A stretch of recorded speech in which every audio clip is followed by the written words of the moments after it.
ನಮಸ್ಕಾರ. ಹೇಳಿ. ನಮಸ್ಕಾರ ಅನ್ಕೊಂಡವ್ರೆ.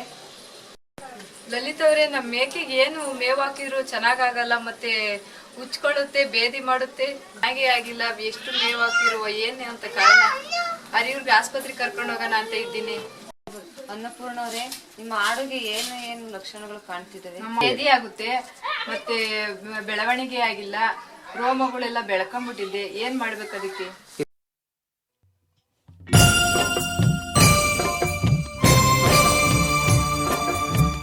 ಅನ್ನಪೂರ್ಣವ್ರೆ, ನೀವ್ ಹೇಳೋ ಲಕ್ಷಣಗಳು ನೋಡಿದ್ರೆ ಆಡುಗೆ ಜಂತುಳು ಆಗಿದೆ. ಅದಕ್ಕೆ ಪುಕ್ಕ ಎಲ್ಲ ಉದುರುತ್ತೆ, ಮತ್ತೆ ಬೇದಿ ಆಗ್ತಾ ಇದೆ. ಅದಕ್ಕೇನು ಆಸ್ಪತ್ರೆಗೇನು ಹೋಗ್ಬೇಕಾಗಿಲ್ಲ. ನಮ್ಮಲ್ಲಿ ನಾಟಿ ಔಷಧಿ ತಯಾರು ಮಾಡಿ ಅದಕ್ಕೆ ಹಾಕಿದ್ರೆ ಅದು ಸರಿ ಹೋಗುತ್ತೆ. ಲಲಿತ್ ಅವ್ರೆ, ಮನೇಲೆ ಯಾವ ರೀತಿ ಔಷಧಿ ತಯಾರು ಮಾಡ್ತೀರಾ ಅಂತ ಒಂದ್ ಸ್ವಲ್ಪ ಹೇಳ್ಕೊಡ್ತೀರಾ? ನಮ್ಮ ಮೇಕೆಗೂ ಸ್ವಲ್ಪ ಔಷಧಿ ನಾವು ತಿಳ್ಕೊಂತೀವಿ. ಸರಿ ಅನ್ನಪೂರ್ಣವ್ರೆ, ಆಯ್ತು, ತೋರಿಸ್ಕೊಡ್ತೀವಿ ಬರ್ರಿ.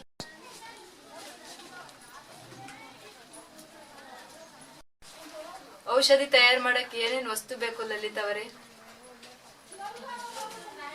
ಅನ್ನಪೂರ್ಣವ್ರೆ, ಲೋಳೆ ಸರ ಒಂದ್ ಪಟ್ಟೆ ತಗೋಬೇಕು, ಒಂದ್ ಚಾಕು ಒಂದ್ ತಟ್ಟೆ ತಗೋಬೇಕು, ಒಂದ್ ಚಾಕು ತಗೋಬೇಕು.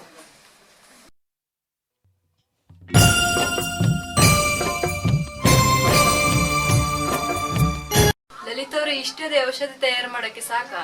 ಹೌದು ಅನ್ನಪೂರ್ಣವ್ರೆ, ಇಷ್ಟೇ ಸಾಕು, ಬೇರೇನು ಬೇಕಾಗಿಲ್ಲ. ಅನ್ನಪೂರ್ಣವ್ರೆ, ಇದು ಮಾಡುವ ವಿಧಾನ, ಈ ಮುಳ್ಳೆಲ್ಲ ತೆಗಿಬೇಕು, ಎರಡ್ ಕಡೆ ಇರೋ ಮುಳ್ಳು ತೆಗಿಬೇಕು. ಒಂದು ನಿಮಿಷ. ಮುಳ್ಳೆಲ್ಲ ಈಗ ತೆಗಿಬೇಕು. ತೆಗೆದ್ಬಿಟ್ಟು ಇದ್ರ ಮೇಲಿರೋ ಚಿಪ್ಪೆನೆಲ್ಲ ಎರ್ಕೋಬೇಕು. ಈ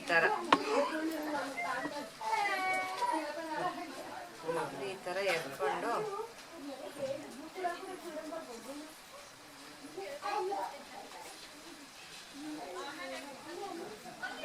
ಮೇಲ್ಗಡೆ ಇರೋ ಚಿಪ್ಪೆನೆಲ್ಲ ತೆಗೆದ್ಬಿಟ್ಟು ನಾವು ಈ ಒಳಗಡೆ ಇರೋ ಲೋಳೆ ಮಾತ್ರ ತಗೋಬೇಕು.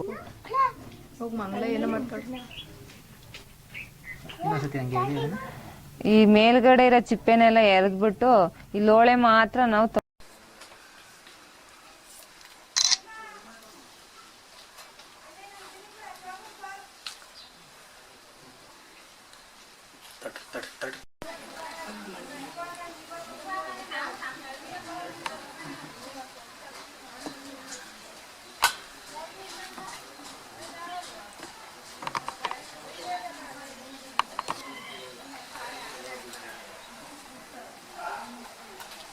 ಸ್ವಲ್ಪ ಈ ಕಡೆ ತಗೊಳ್ಳಿ ಕೈ.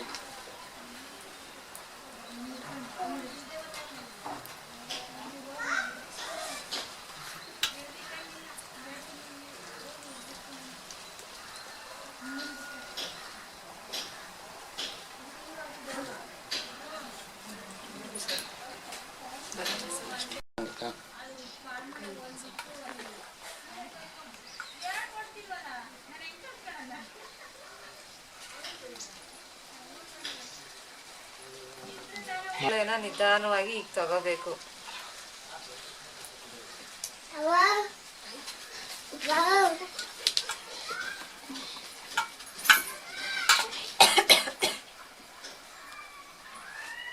ಇದನ್ನ ತಿನ್ನಿಸ್ತಾ ಇದ್ರೆ ಮೇಕೆಗೆ ಯಾವ ಕಾಯಿಲೆನೂ ಬರಲ್ಲ, ಮತ್ತೆ ಜಂತುಳುನು ಆಗಲ್ಲ, ಉಚ್ಕೊಳ್ಳೋದು ಕಮ್ಮಿ ಆಗುತ್ತೆ.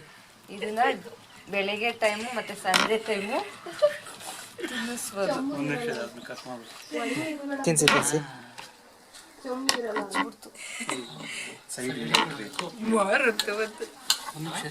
ಲಲಿತ್ ಅವರೇ, ಎಷ್ಟು ದಿನ ತಿನ್ಸ್ಬೇಕು ಅದನ್ನ ಲೋಳೆ ಸರನ? ಔಷಧಿ ಮಾಡಿದ್ದಾಗ ಅದನ್ನ?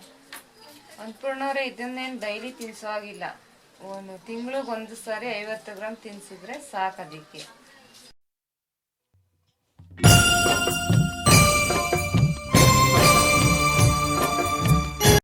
ಇಷ್ಟು ಮಾಹಿತಿ ಕೊಟ್ಟಿದ್ದಕ್ಕೆ ಧನ್ಯವಾದಗಳು ಲಲಿತ್ ಅವರೇ. ನಮ್ಮ ಮೇಕೆಗಳಿಗೂ ಇದೇ ತರ ಮಾಡಿ ತಿನ್ನಿಸ್ತೀವಿ.